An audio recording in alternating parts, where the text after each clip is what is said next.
Hello, how's it going? I'm Bonnie Violet. I'm a trans femme, genderqueer, spiritual drag artist and digital chaplain. And in case you don't know where you are at Drag and Spirituality. This is our gender diverse summer series. We're doing this for 12 weeks. We are on our seventh episode, which is the same as seventh week. See how that works there? Anyway, our guest this evening is Restalynn Pieces from Fort Lauderdale. So I'm excited to bring them on here in a second. But I just wanted to take a moment to thank the Dragon Spirituality Summit, who is our kind of official sponsor of this series. The Dragon Spirituality Summit is taking place October 7th through the 9th in Chicago. You can learn more about it at dragonspirituality.com or check out the links in the description. We are still looking to book some drag performers. So if you're interested in coming and performing, check out the website as well as registration. It is going to be hybrid, meaning you can watch it from afar and participate from afar, but we're really hoping to get as many people there in real life as possible. Somebody's sending some love. We're sending love right back to you. Thanks for your love and for joining us this evening. And the other thing is our guest, as I said, is Restalynn Pieces. I'm going to go ahead and share their socials, Instagram, all that. They're on all the things at Restalynn Pieces, as well as you can send them a tip at Venmo or Cash App or PayPal. PayPal again at Restalynn Pieces. All the links are in the description. If you're listening to us afterwards on a podcast or you're watching us live on YouTube or Twitch or Facebook, we are so glad that you could join us this evening. And I think we're just going to go ahead and get going. So I'm going to bring on Restalynn here. Hello. Hello. Hi, how are you? How are you? I'm good. I'm good. Just chilling, waiting You're looking backstage. right. Way backstage, like states away from me. Absolutely. Thousands of That's, miles away. I know, right? Thousands upon thousands. How are you doing this evening? Oh, I'm doing really well. Just got off of work, put on the quick drag and everything. So this is just a little quick beat. Went for the more, kind of like Cruella DeVille, just going to bed. This is just what she's Right. sleeping in. Getting ready for some Netflix and chill, maybe. Or definitely Netflix and chill. Netflix and thrills. And thrills, right? Mm. Nice. So do you want to tell us a little bit about you? So my name is Restalynn Pieces. I've been doing drag since about freshman year of high school. I was first inspired to do drag seeing RuPaul's Drag Race since like the first season, and I was instantly inspired. I'm like, wow, there's something here for me. There's something that can bring all my loves together into one big conglomeration. So yes, and I also what's it called? Went to art school. I'm a licensed cosmetologist, and I'm also a wig maker as well. All the great things to make a wonderful drag artist. Absolutely, sugar, spice, and everything nice. Right. Well, and I always love to start with around this same question. I'm kind of curious to know what were you taught or what did you understand about spirituality as a young person? All right. So my upbringing, my family is they're immigrants. They come from Colombia, from Bogota, and we moved to South Florida in like the 50s. And my grandparents came here first, and they brought my mother and my aunt with them to South Florida, and they were brought up with very strict Catholic beliefs from Latin America. So it's definitely the saints. Santa Muerte, like Mary Magdalene. We had to worship all these gods and everything, and it was just pretty hard. I mean, I went to Catholic school as well, so I was definitely taught like the more traditional way of religion, where it's Jesus up above, watching over us, watching over you. Right. Uh-huh. There's a few folks. Red is saying hello from Georgia, who was Hello, previously, Red. Oh, George, I love Georgia. I'm a big yes, fan. I used to frequent Savannah. My favorite that's place. they are not too far outside of Savannah. They perform in Savannah a lot. There is this one bar that's in Savannah that I went to, but I remember seeing this poster that said 2 tears in a bucket, motherfuck it. Oh, right. Iconic. Rest in peace to her. Right. So good. And then Veronica Electronica, who will be on the show in a couple weeks. She's in Nashville. Hello, Lovey, Veronica. Oh yeah, I love their picture too. They were sickening. Right? And how did you like being brought up in that religion in that way as a young person or Absolutely not. No. no? Mm-mm. Yeah. So basically, I was. It was very strict. It was very I remember as a young child, I would run around the house with like a blanket over my head and, kind of just feel the fantasy like, wow, like, Hmm. run around like half naked. I would sneak into my mom's room, try on her heels and everything. So I was very in touch with my feminine side, but I would have, the strict upbringing of my Catholic grandparents that would, why are you running around with the towel on your head? Don't none of this, and they would slap my wrists, and Hmm. it was very an oppressive feeling. So I never really got a positive vibe from the religion that it taught me, especially going to like the Catholic schools and them telling you like, oh, you can't do that, you can't walk like that, you can't hang out with the girls, you can't do what you want to do, you have to be in this one box of what a man should be. So Hmm. yeah, it was just very hard. I'm sure it caused a lot of trauma. Yeah, yeah. I was gonna, so were you into spirituality or anything like that at all in other ways, or did you just kind of like, I mean, how did you, I guess, deal with that? I was definitely more into, I guess, I didn't believe necessarily in, the physical form of, the Christian Jesus. I definitely thought of religion more as like there's this big energy out into the universe and we could all kind of connect with our subconscious and kind of touch that human conscience, the world conscience, basically.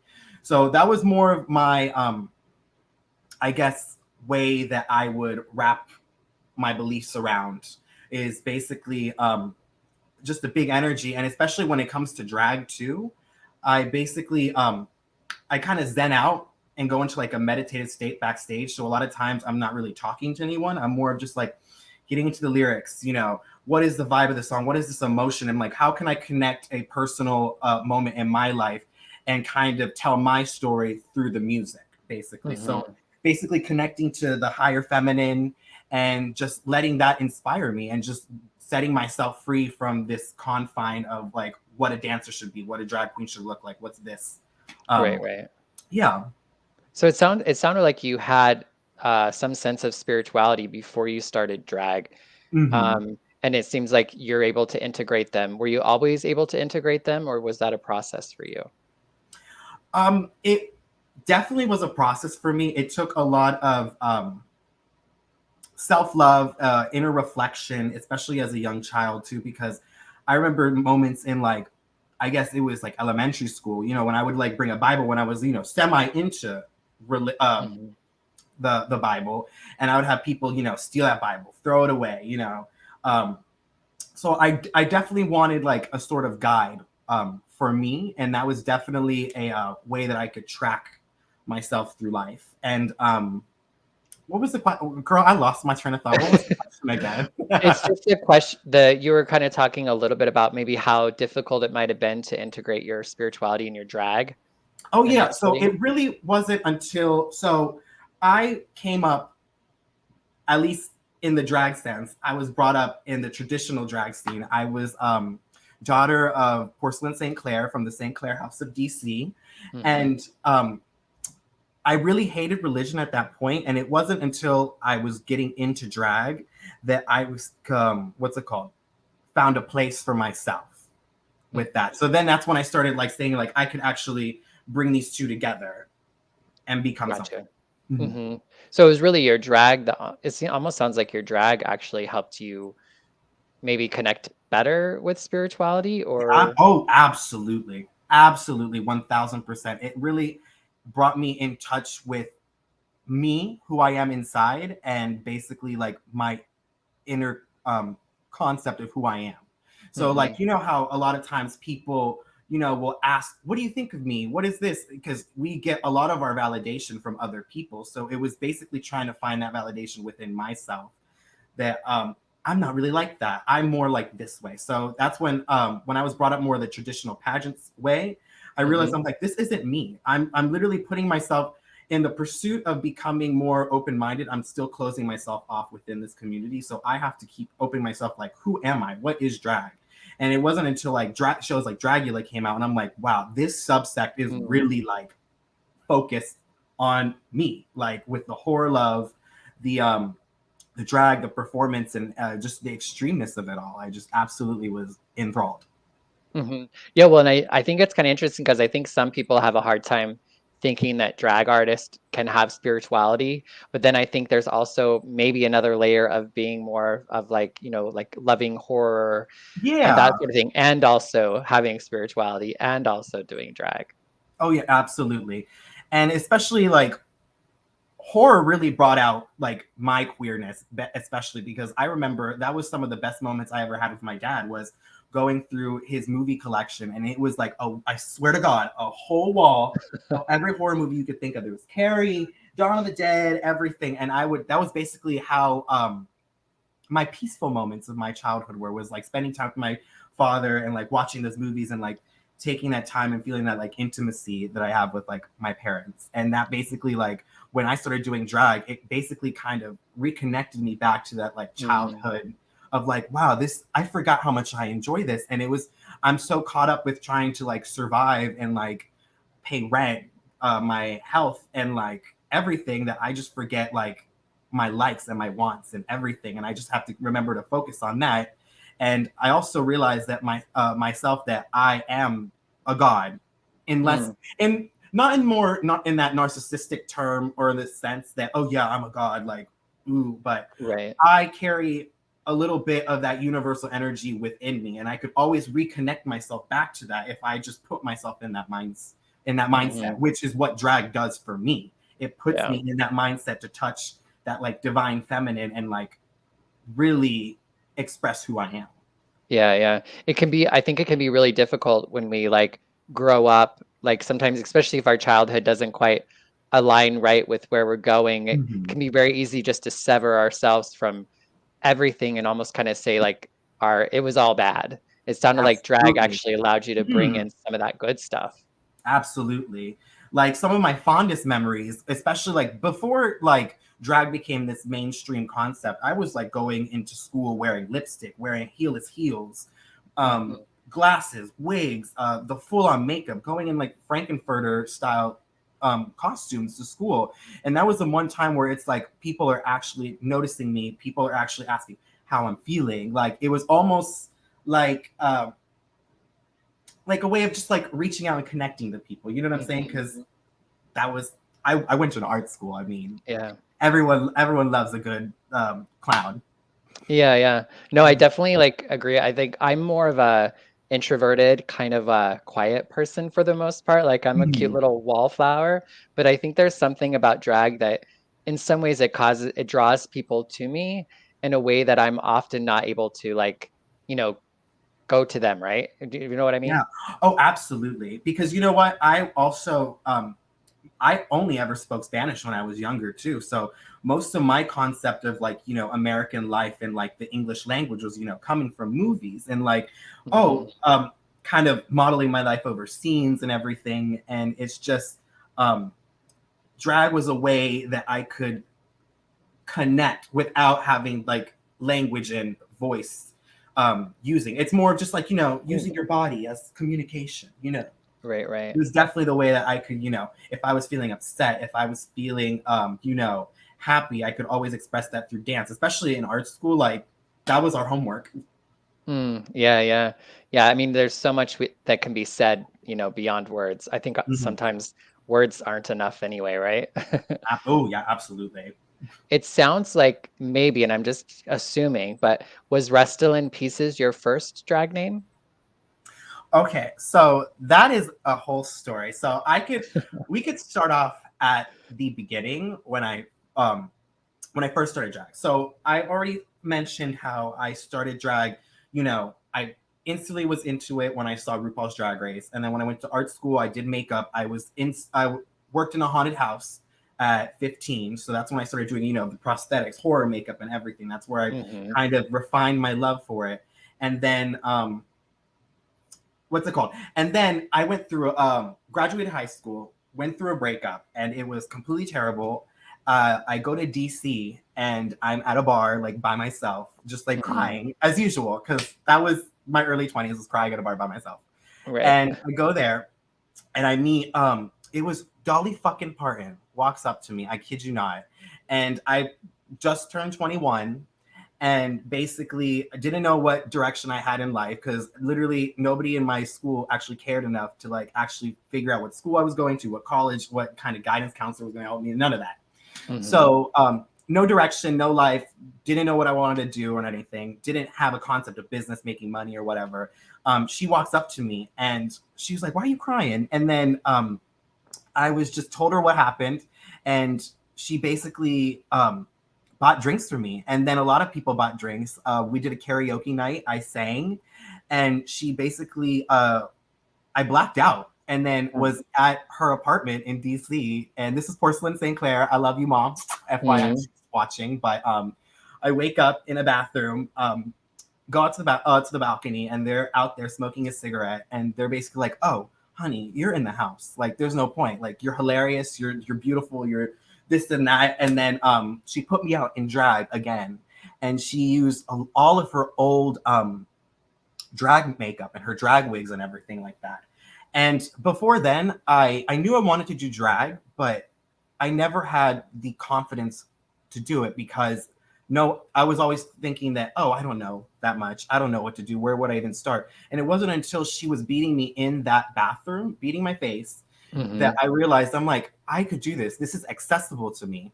I could actually express myself in a way, and it doesn't have to be professional or whatever people's concept is of what professional drag is. There's no such thing. If you get paid, you go to a bar or whatever and you get paid to do drag, you professional. Right. But anyways, she takes me out, and I swear to God, if you look far enough into my Instagram, my first moment in drag, I looked like Miss Swan from Mad TV. It's a look. And I met Tatiana that night, and she was this uber sweetest girl. She bought me a drink. She took me under her wing and like completely opened my eyes to like how kind people are in the drag community. And so I was graced with the name Grace St. Clair from my mom, because she had a bunch of other drag children before then, and they all do impersonations, because that's where the money's at in DC. Is if you impersonate a celebrity, you're gold. Gotcha. So she basically, I came up as G in her name, and she's like, "You're Gracie. You're Gracie." She had a little Southern accent, and she told me I was Grace St. Clair.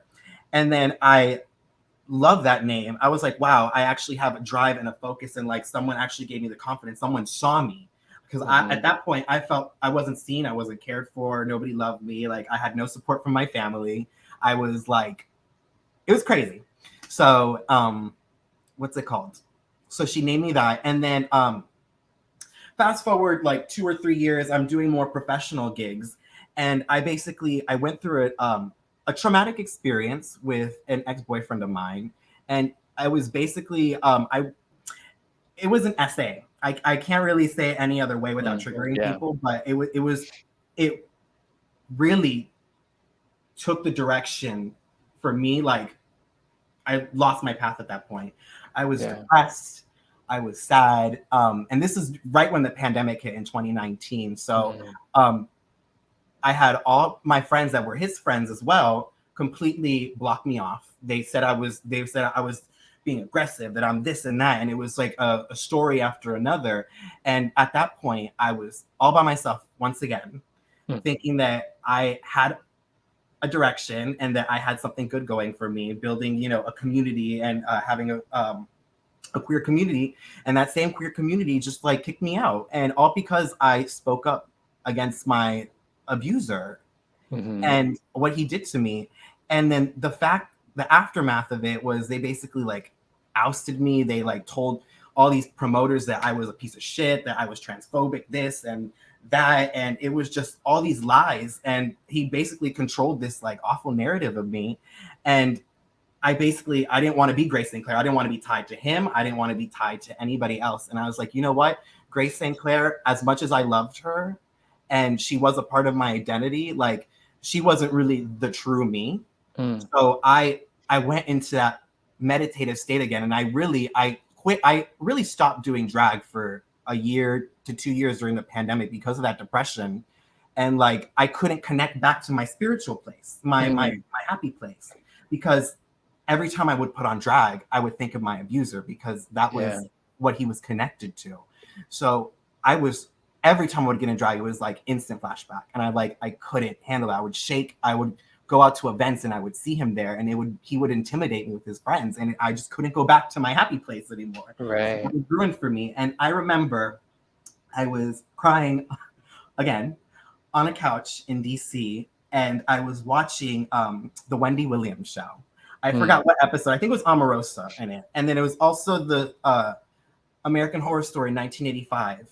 And I was playing those back to back together in my like crying state. And I remember hearing the word Restalynn from this Wendy Williams video, like, you need a little Restalynn here or something. I'm like, Restalynn. And then when I went back to the American Horror Story episode, I saw Rest in Pieces. And then it just, I had a click in my head. I was like, wow, I'm like, rest in pieces. Like, that's what I have to do is like, it was like a sign from the higher energy. Like, what I have to do is I have to go back to my meditative state. And I envisioned myself burying my old drag persona and like burying her away. Like, she needs to go.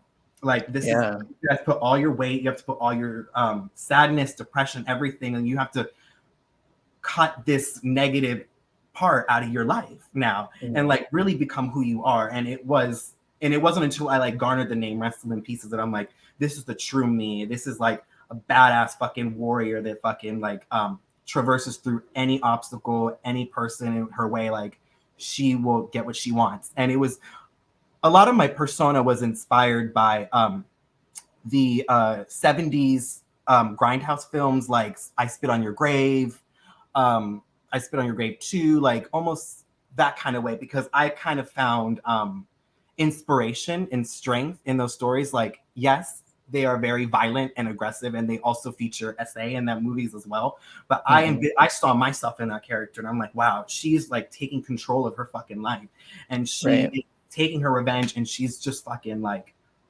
a full beast. And I'm like, that's who I am. That's who I need to become in order to get out of this. And like literally, I can go back to my happy place. I can literally, I feel more like at peace with myself. And I feel more connected with my childhood me, which is that love of horror, that love of being gay, the feelings of being a weirdo, and like bringing them back out and like reclaiming those and like finding strength in that. So that was basically how I came up with like Restalynn Pieces and that name. And honestly, like every time I feel sad, I always think, I'm like, you've been through worse. Anything that a queer gay person has gone through, like I've been through, like getting kicked out from with my parents, like not having financial stability, and really just people just kicking me aside and like not really caring about me. And I had to literally care about myself and find strength in this drag character to like progress and reach my actualization, basically. Right. Do you still have, so it sounds like you had to have Grace rest in peace, so to speak. Absolutely. May she forever rest in peace. Yeah. And so do you still have a relationship with Grace in any ways, or is that just? Sometimes if I ever have to get into like the pageant mode, or if I'm at like a super professional gig, I'll like get into that Grace mode. But she's definitely like a past version of me. Got you. Definitely. Yeah. Wow. I mean, represented like the sweeter side and like the more naive young version of me, you know?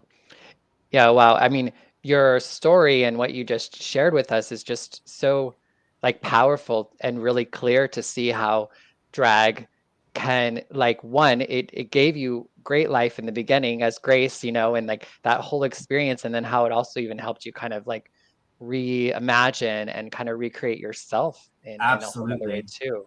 It's almost like how like singers have to go through different eras in order to like, they have to put that one to rest in order to move on to the next one. You know what I'm saying? It's just, we all have to, and it's almost like maturing and growing up. You have to put aside your childish reasonings and your childhood stuff and kind of just kill that, let it rest in peace, and then just like move on to like who you want to be and who you want to become. Yeah. Wow, that's just really powerful. I one of my first drag names was actually Grace too, and Oh my God, I no, had to, really? Oh, yeah, that's yeah, so it cute was though. yeah, That's it was. wait, what was your full name? So my drag name was Grace, but it was spelled 333, which is the symbol for Ooh, grace for me. But okay. nobody fucking got it. So they were like, nobody understood that it was pronounced Grace or whatever. And so eventually I Oh, just, I right? guess you got it. Absolutely. Yeah, yeah. So I just changed it to Bonnie Violet, and then when I'm in drag, like it's spelled with three threes in it. So all Mhm. the E's are threes. And so that's how I kept Grace within Bonnie Violet. And Grace was a spiritual principle in my life too. So I think that was also why I kind of had chosen it.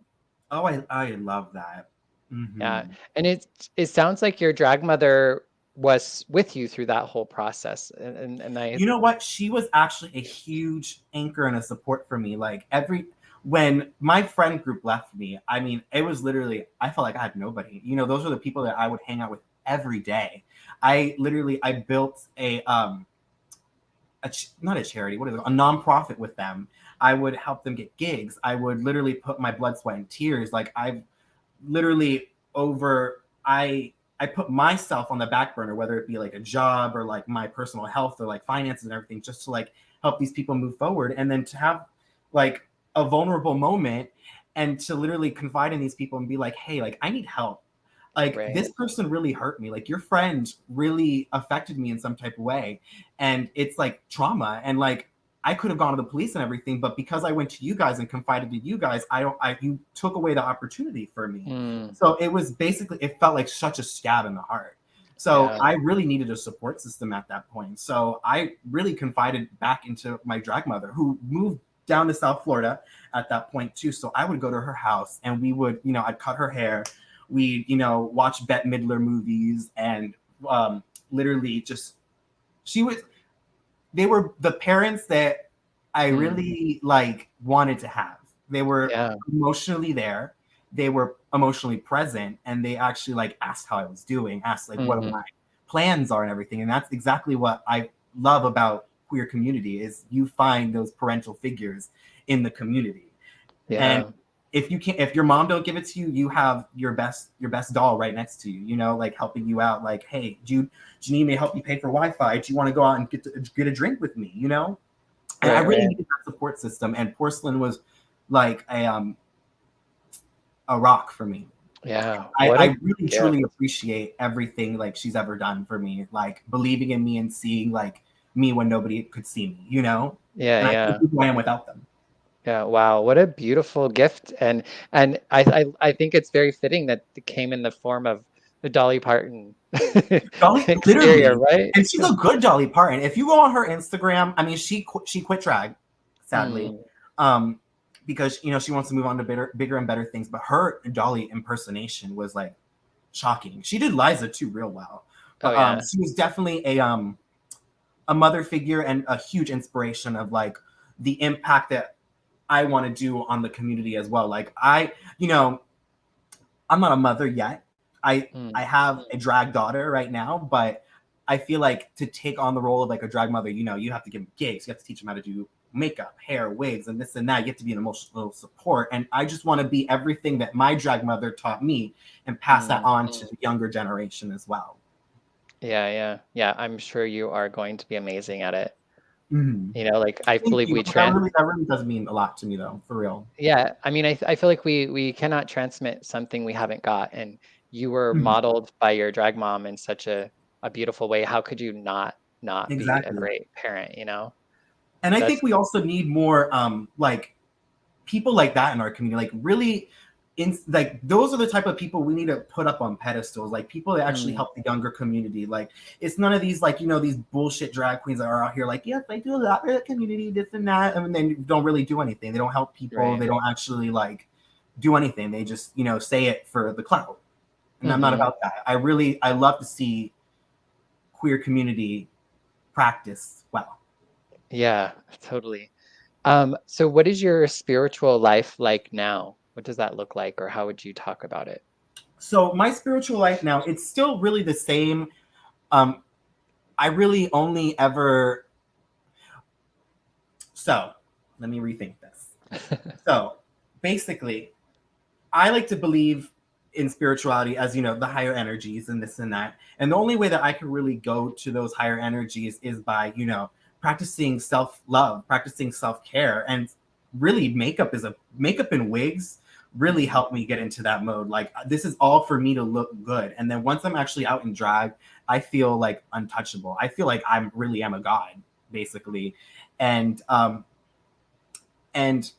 basically that helps you with your self-confidence. And the way that I practice it now is doing my makeup, doing my wigs, just making sure that I'm also, what's it called, practicing kindness with other people, like showing them, this is what you have to do with the business, this is what you have to do with your makeup, this is what you have to do. And that's also kind of just sharing my knowledge with the younger generation as well. Hmm. Yeah. So, what's your drag life look like now? Like, where does it take place, I guess? Tell me a little bit So about it. my drag life right now, so what do you mean, like what am I doing with my drag at the Yeah, moment? yeah, like what are you doing with your drag? Yeah. I probably So could have worded that different. oh, no, girl, it's fine, All right. semantics. So I used to do a lot of bar gigs. I used to be that queen that, splits in the gags and the turns and the dips and the twists, breaking my knees. And I was just like, for what, $50 for a gig? No. Hmm. So I when I started doing the nonprofit work, I realized that, yo, doing drag events, this is accessible as hell. You Yeah. could basically, so what I've been doing recently is I've been just throwing my own parties, because a lot of the parties in like Miami or Palm Beach or Fort Lauderdale, they're all not really geared towards the queer community. And Hmm. even with the ones that are queer down here, they aren't really safe spaces. It's just filled with like really like vengeful people. So I was like, let me just create my own space, and basically where I can have full creative control. I could literally book whoever I want. I could put my own lighting up. I could set up my own curtain and everything, and make money off of that. So I've been doing a lot of, those kinds of parties. I've been doing a lot of private events. I did gender reveals recently, bachelorette parties, fetish events as well. And but really I found my passion doing event planning, basically. So Hmm. I'm in the works right now of doing a Halloween show at the moment. It's going to be a Rob Zombie themed tribute show called House of a Thousand Corsets.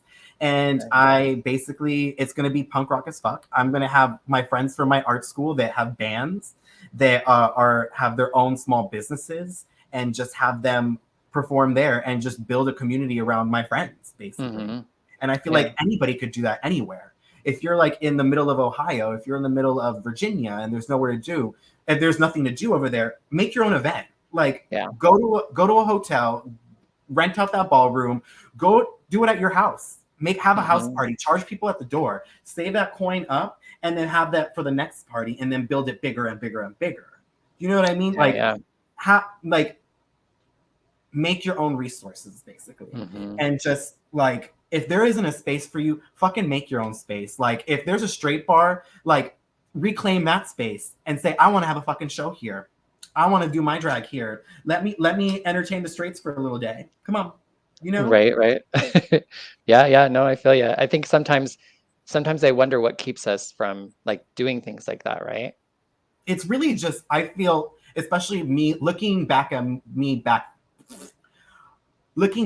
I was in the past, I realized that Mhm. a lot of that was just self-doubt. And it was just, like I said, like, I never thought drag was accessible, because I didn't Hmm. know how to do it at first. And it was really just my drag family, YouTube, my beauty school, and just like my drive to be the best that I could be, to make me who I am now.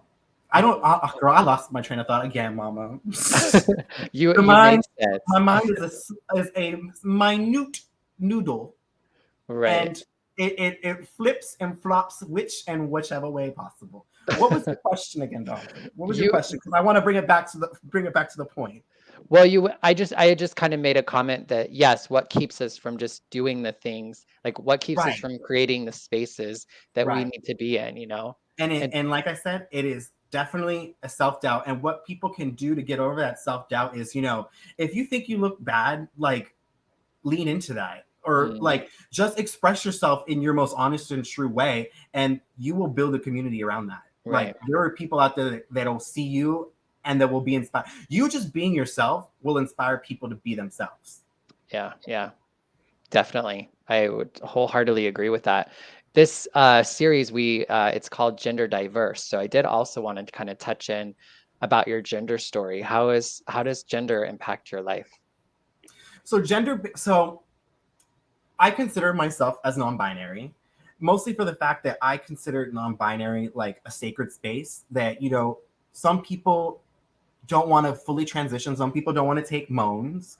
And, we have to respect those decisions because, these people did their research. Some people don't want to be medical patients for the rest of their lives. So some people choose not to go on hormones, and that Hmm. should be respected. And I basically, once I knew I wasn't a dude, but I knew I was more like a lady, but not really a lady. So I knew it was back in the times where there wasn't a term for it, at least as far as I knew at that point. And it wasn't until the conversation nowadays started leaning more towards non-binary that I looked at it and I went, wow, this is exactly who I am. Like, I don't consider myself fully a boy, and I don't consider myself fully a girl. I have moments of gender dysphoria as well, and I would prefer to have some surgeries in order to correct those little things to help Mm, me live a more productive and happier life.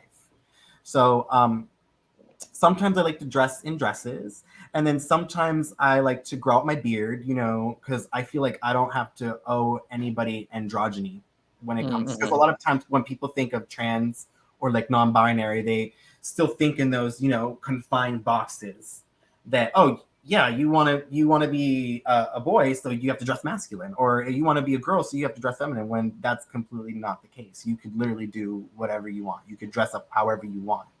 Yeah, there was a question from the audience. They said, "Does one persona predominate more than the other, would you say?"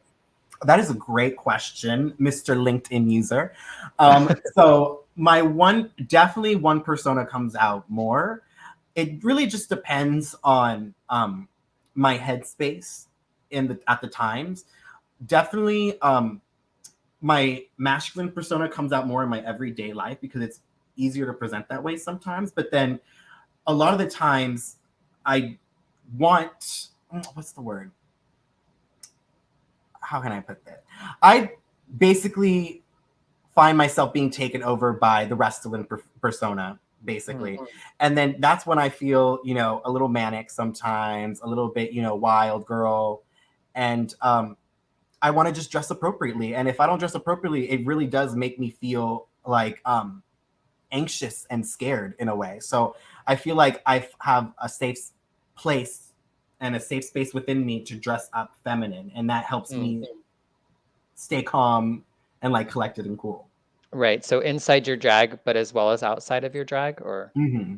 Oh, okay. definitely in and out of drag as well. I could, so she'll pop up every now and again. She's basically like my id, or like the Mm, ego inside me, and she definitely pops up when I have to stand up for myself, because a lot of the times my masculine side of me is very introverted and very quiet and calm, and then sometimes when I go through a microaggression, or if someone's being violent towards me, or if someone is complimenting me or something, she definitely comes out, and she's definitely the protector of like my general well-being. mm-hmm. Yeah. Well, we are about 5 minutes till we're done. Oh, So I want 5 minutes. Oh, I know, that's fine. right? It does. It goes by real quick. Was Mhm. there anything that you wanted to touch on that we haven't touched on yet? um you know I definitely want to touch on, I guess, a lot of like the in community fighting that I've been seeing a lot recently, especially the past 4 years. And I feel like as a community, we have to really practice what's that word? Radical kindness. We'll Mm, use the word radical kindness because that's the word that's yeah. sticking out the most. But we definitely have to look at non-binary people. We have to look at our trans brothers and sisters. We have to look at our gay brothers and sisters, our lesbian brothers and sisters, and we have to communicate more. We can't just sit here and demonize each other for things like that, because in the end of the day, we're all fighting the same fight. And I would like for us to progress forward and actually have respect for trans individuals and non-binary individuals as well.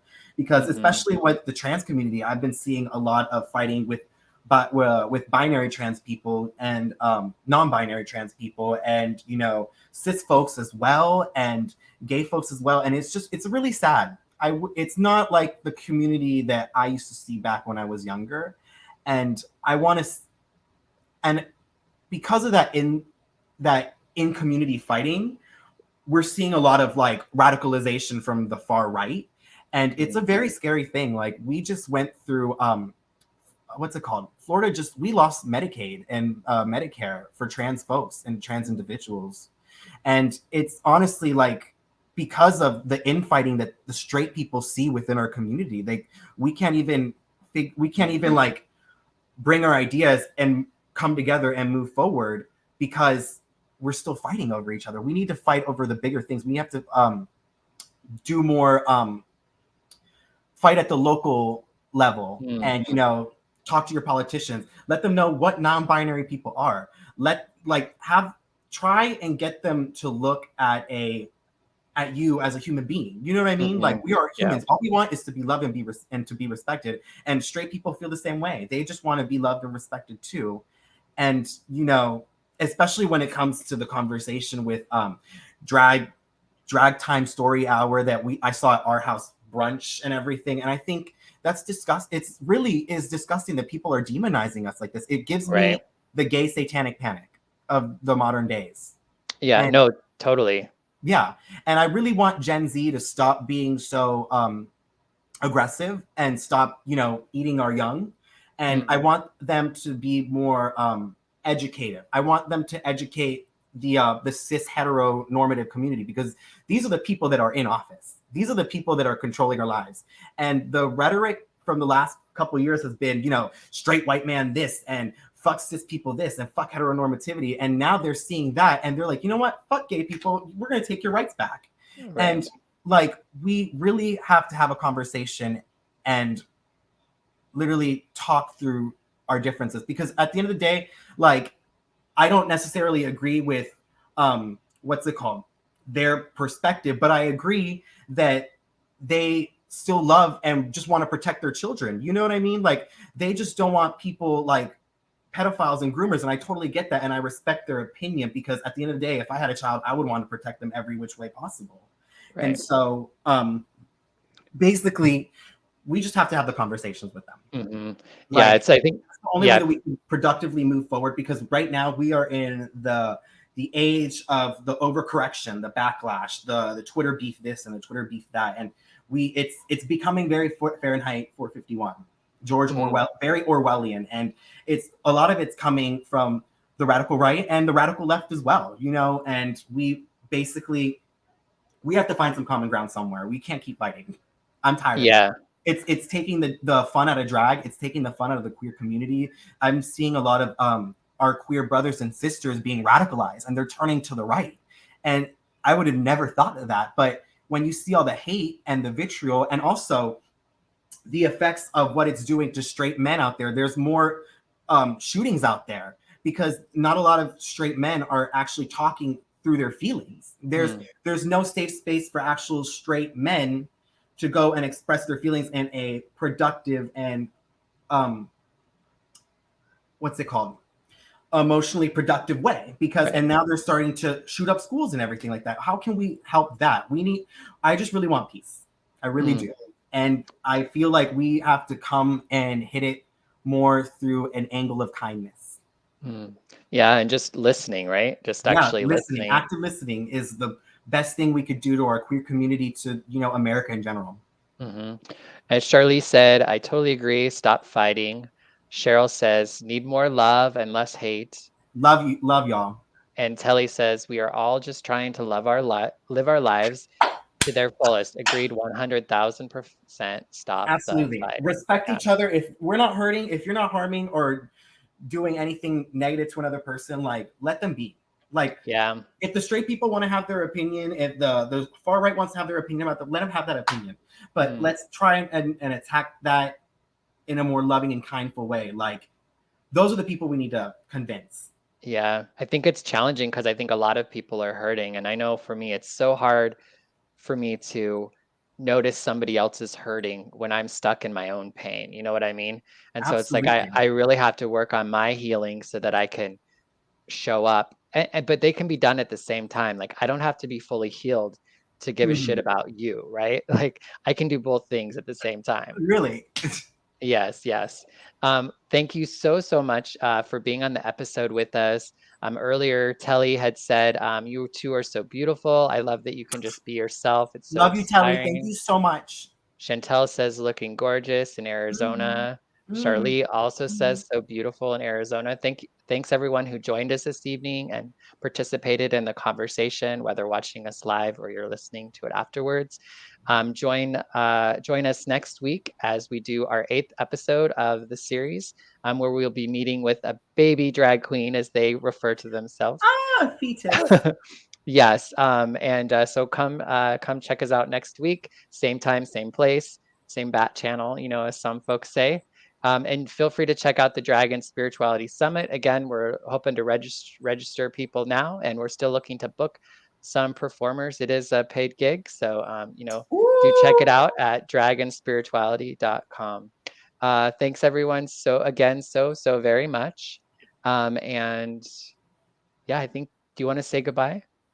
I would just like to say thank you so much for letting me vent and being vulnerable with the whole audience. And I would basically like to let everyone know that I'm sell merch. And if you guys ever need anything from me, any advice or any questions, comments, concerns, or if you want to tip me, I have all my information at the bottom. And with that, I would like to say thank you all for listening and having this productive conversation. And I hope that we could all move on and love each other a little more. Awesome. Great. Thanks so much. Have a good night, We'll see everyone. you later. All right. Mm-mm-mm. Bye-bye. Bye.